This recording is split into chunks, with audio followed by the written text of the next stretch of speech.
la chaîne d'or. Ce que je conte est vrai. Ce n'est pas une histoire. Comme on en fait souvent et qu'on doit ne pas croire. Au reste, dans ces temps durs, il surgit bien des mots. Tant de bras vigoureux demeurent en repos. Qui travaillerait s'il avait de l'ouvrage? Oui, l'on souffre partout. Puis il faut du courage pour redire les mots de l'humble pauvreté, comme pour les guérir, il faut la charité du Christ qui va courbant la tête, et que rien ici-bas ne rebute ou n'arrête. J'étais donc l'autre jour au bureau, j'écrivais, et le front dans la main, écrivant, je rêvais au passé qui n'est plus, au présent qui s'envole, à l'avenir, ces grands problèmes qui désolent, ceux qui n'aiment pas Dieu, ceux qui n'ont pas la foi. Jean du manoir entra, marchant tout droit à moi. « Comment te portes-tu » dit-il. Et sa main blanche serre la mienne alors dans une étreinte franche. « Dieu merci » répondis-je, on se porte assez bien. Mais l'on vieillit toujours et l'on n'y gagne rien. Il sourit d'un air triste en approchant un siège. Nous étions comme autrefois au collège, et nous étions amis.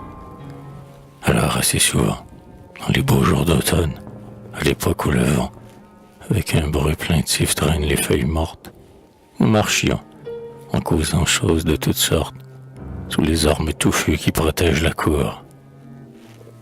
Mais nous aimions surtout à parler de l'amour, car il était sensible et moi, j'étais poète. Père de mes si des jours que je regrette, je les vois cette heure où je suis sans orgueil. Si c'était à refaire, on est loin de l'écueil. Disons qu'on ferait mieux. Il est aisé de dire. Mais si l'on oubliait Mélibée et Tityre, pour songer au village où l'on avait quitté, dans les pleurs, pensait-on quelque jeune beauté.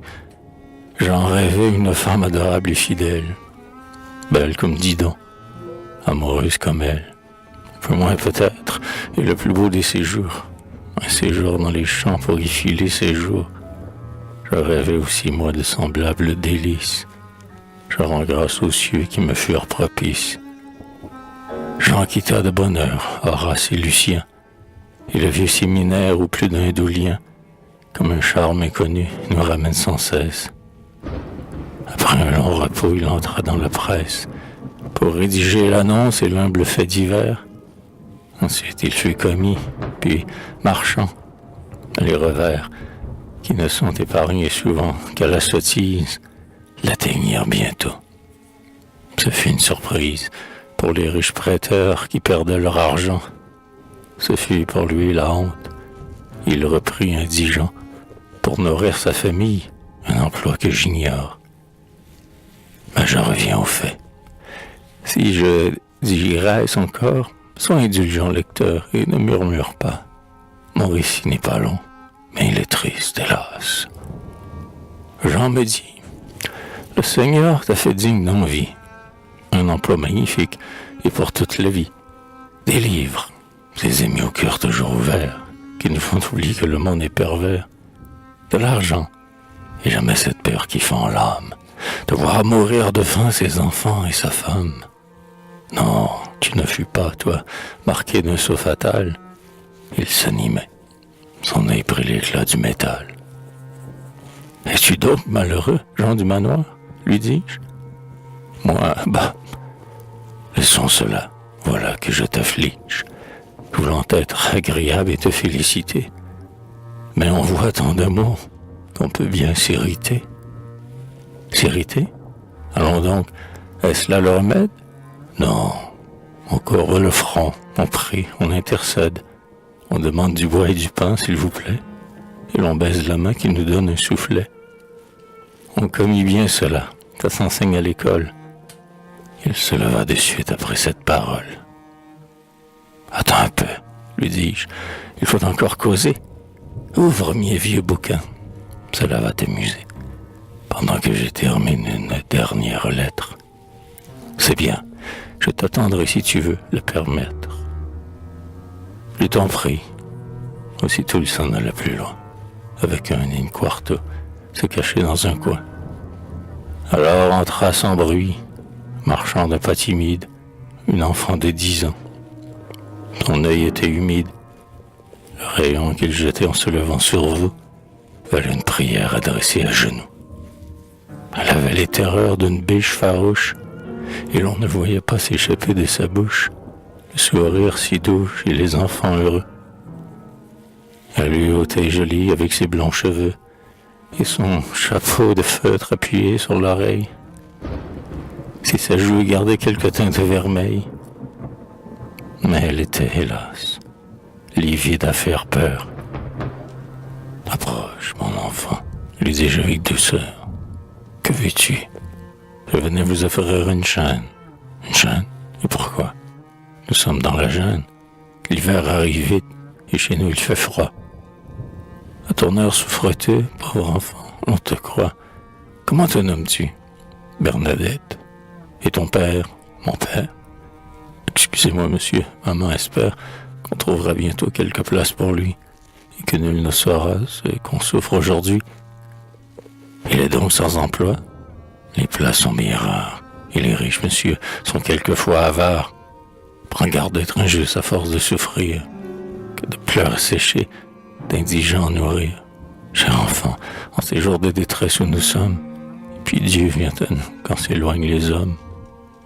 Bernadette inclina la tête sur son sein. Je vis 2 pleurs tomber sur sa petite main. J'ai craigni un peu d'avoir été sévère. Enfin, n'êtes-vous pas les anges de la terre? Pourquoi vous contrister? Mais je repris encore, et d'un ton caressant. La chaîne est-elle d'or? Oui, monsieur, regardez. Sa voix était tremblante. C'était l'espoir, sans doute. Elle ne fut pas lente à me faire admirer le précieux bijou. Ma mère ne veut plus la porter à son cou, dit-elle en soupirant. Cette chaîne était belle. Ta mère veut la vendre? Mais qu'en demande-t-elle? Rien, monsieur.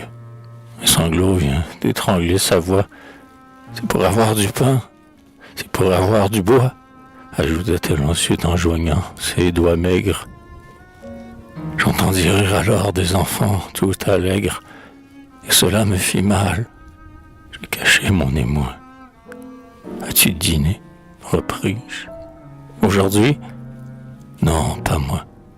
Ni les autres non plus, excepté la petite. La petite? Oui, monsieur. Son nom est Marguerite. Elle a 14 mois et commence à marcher. Elle dîne toujours car je vais lui chercher, lorsque le soir arrive qu'il fait un peu sombre, le pain qu'on jette aux chiens en des endroits sans nombre. Et ta mère? Et ton père? Eux, ils n'ont jamais faim. Ils le disent toujours en nous donnant le pain. C'est le premier objet que tu cherches à vendre? C'est le dernier, monsieur, si vous voulez le prendre. Non, garde-le, vois-tu. C'est encore un espoir. Mais reçois cet obolé, dîner tous ce soir. Merci, monsieur, dit-elle. Et sa paupière s'emplit à ce moment d'une ardente lumière. Et sur sa pâle joue, et sur son front pensif, parut, dans un rayon, un bonheur fugitif. Elle s'en retournait. Il me vint une idée. La coupe des chagrins n'est pas encore vidée.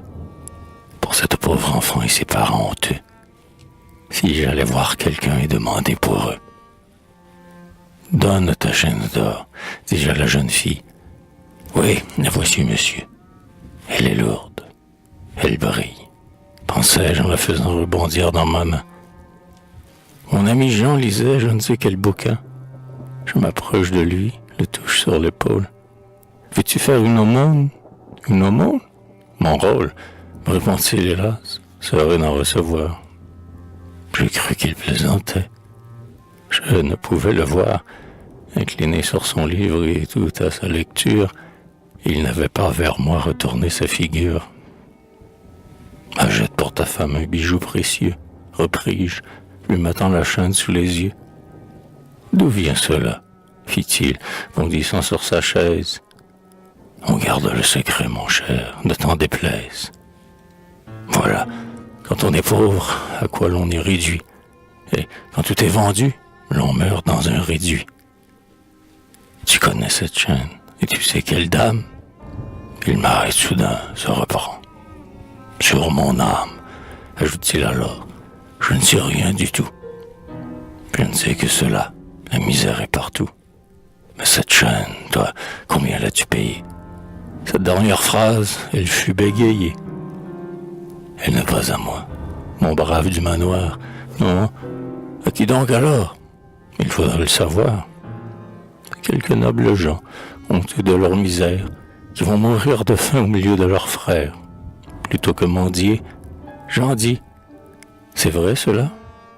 Mais qui donc t'a remis cette chaîne? Voilà, c'est une pauvre enfant qui m'attend à ma porte. Moi, je n'ajoute point d'objet de cette sorte, du moins en pareil cas. Je n'ai jamais goûté ce commode moyen de faire charité. Si j'avais, repart-il, quelques sous dans ma bourse, je les donnerais bien à l'enfant sans ressources. Il fouillait son gousset. D'un ton rauque et fiévreux, il ajoute: Rien, rien, je suis malheureux. Alors, comme il prononçait cette triste parole, la petite survint. Une crainte frivole de ses jeunes esprits, je le crois, s'emparait. Je tardais à venir et le temps lui durait. Elle ne savait pas si j'étais bien honnête, et de sa chaîne d'or pouvait être inquiète. Je suis malheureux, disait Jean, se levant, et son regard tomba sur le naïf enfant, qui venait de sourire en me voyant près d'elle. L'enfant s'arrête alors comme un oiseau dont l'aile se brise tout à coup en volant dans les cieux. Elle porte sur nous un regard anxieux, et puis courbe la tête. On voit frémir sa lèvre. « Oh, mon père, dit-elle. » Et lui, l'œil plein de fièvre, la bouche frémissant et le front en sueur, il la prend dans ses bras et l'inonde de pleurs.